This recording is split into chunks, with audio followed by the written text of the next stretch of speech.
L'ambition pour la galerie, c'est simple, c'est notre mission classique en fait d'un galeriste, c'est de faire connaître les artistes.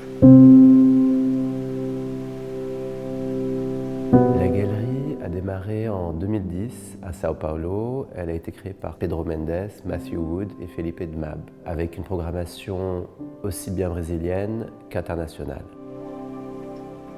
La Galerie de Paris reprend le programme général de la galerie, donc on n'a pas un programme spécifique. Donc l'idée, c'est vraiment de présenter les artistes qu'on présente depuis le début et puis toutes les nouvelles éditions. Ceci dit, ce qui est très intéressant, c'est que pour la plupart des artistes qui ont exposé jusqu'à maintenant, c'est leur première exposition à Paris. Donc voilà, c'est une opportunité pour ces artistes de se faire connaître en France et pour le public français de découvrir notre programme.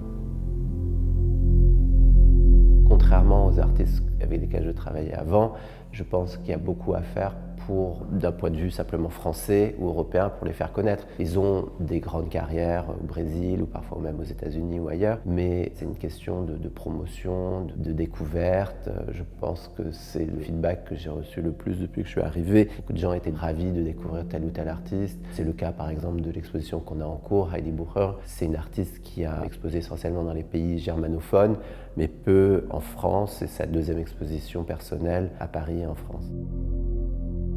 J'ai eu la chance de travailler avec des grands galeristes, notamment Yvon Lambert et Marianne Goodman, donc c'était une chance de découvrir le métier. Aussi à une période, lorsque j'ai commencé, où le marché était très différent. Il était beaucoup moins globalisé, il y avait moins d'aisance dans la communication, il n'y avait pas encore de smartphone, donc c'était vraiment une toute autre période. C'est tout basé sur des relations locales. Il y avait aussi beaucoup moins de foires à l'époque, il y en a aujourd'hui. Donc c'est intéressant de voir le métier évoluer et d'avoir eu comme patron des figures quand même très importantes du marché.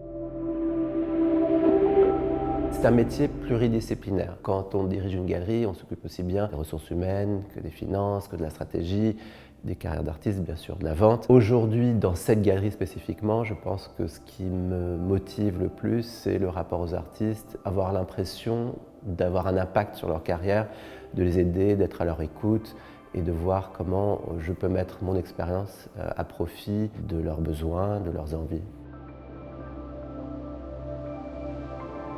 La galerie a une façon de fonctionner qui est très communautaire. Autour de la galerie gravitent énormément de commissaires d'exposition, d'artistes, qui ne sont pas particulièrement des artistes du programme, mais qui font partie de la tribu ou de la famille de la galerie. Et c'est très important d'impliquer des commissaires dans l'aventure de la galerie, aussi bien dans les expositions que dans l'écriture de textes, la présence auprès des artistes. C'est toujours quand même leur but dans leur carrière, c'est d'exposer avant tout.